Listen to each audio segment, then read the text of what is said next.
Pelajaran dari sejarah Pancasila bagi generasi muda. Proses lahirnya Pancasila, BPUPK, Piagam Jakarta, PPKI.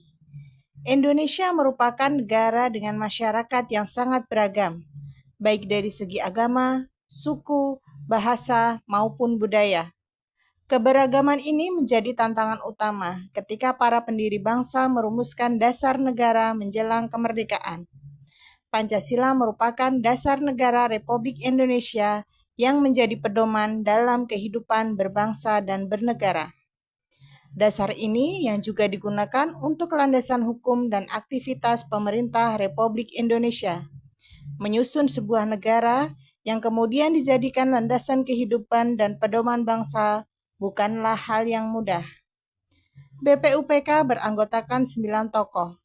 Kumpulan tokoh-tokoh tersebut kemudian diberi nama Panitia 9, yang juga dikenal sebagai Panitia Kecil, yang terdiri dari tokoh-tokoh terkemuka bangsa seperti Ir.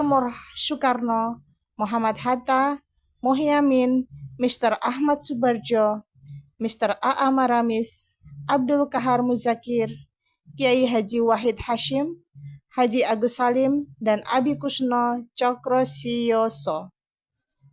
Salah satu tugas utama Panitia 9 adalah merumuskan hasil sidang pertama BPUPKI, terutama tentang dasar negara yang kemudian dikenal sebagai Piagam Jakarta. Anggota PPKI dalam sidang pada 18 Agustus 1945 dan Piagam Jakarta pun kemudian diubah menjadi pembukaan UUD 1945. Setelah itu, pada tanggal 7 Agustus 1945, pemerintah Jepang membentuk lembaga yang bernama Panitia Persiapan Kemerdekaan Indonesia atau PPKI untuk melanjutkan tugas dari BPUPKI. Lembaga ini diketuai oleh Ir. Soekarno dan Dr. Andes Muhammad Hatta sebagai wakilnya. Lembaga ini mengadakan 3 kali sidang, yakni pada tanggal 18, 19, dan 22 Agustus 1945.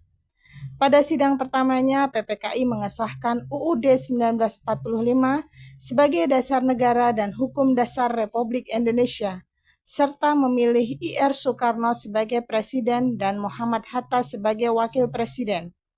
Pada sidang pertamanya ini, Pancasila dirumuskan dari pembukaan Undang-Undang Dasar 1945 sebagai dasar negara dan pandangan hidup bagi seluruh masyarakat Indonesia.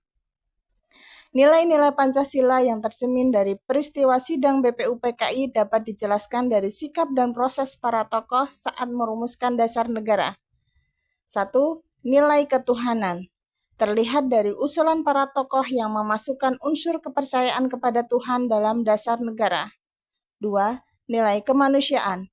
Para tokoh menghargai perbedaan pendapat dan tidak memaksakan kehendak. 3. Nilai persatuan.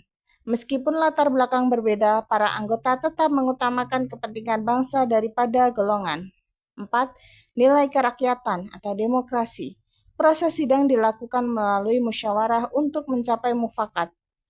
5. Nilai keadilan sosial. Tujuan perumusan dasar negara adalah menciptakan kesejahteraan yang adil bagi seluruh rakyat Indonesia.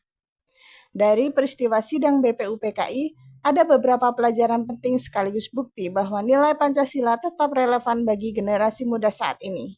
1. Menghargai perbedaan pendapat. Perbedaan bukan untuk dipertentangkan, tapi untuk mencari solusi terbaik. Mengutamakan kepentingan bangsa. Kepentingan bersama lebih penting daripada kepentingan pribadi.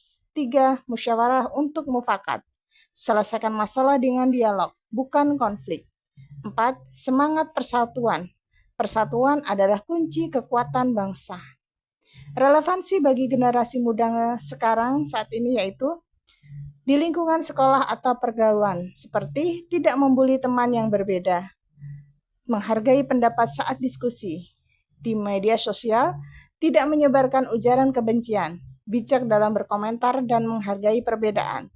3. Dalam kehidupan sehari-hari, gotong royong dan saling membantu, tidak egois, peduli pada orang lain. 4. Dalam kehidupan berbangsa, menjaga toleransi antar agama, ikut menjaga persatuan dan kesatuan. Kesimpulan, Pancasila lahir dari proses panjang dan kompromi. Perubahan Piagam Jakarta menunjukkan toleransi. Nilai Pancasila tetap relevan hingga saat ini. Terima kasih.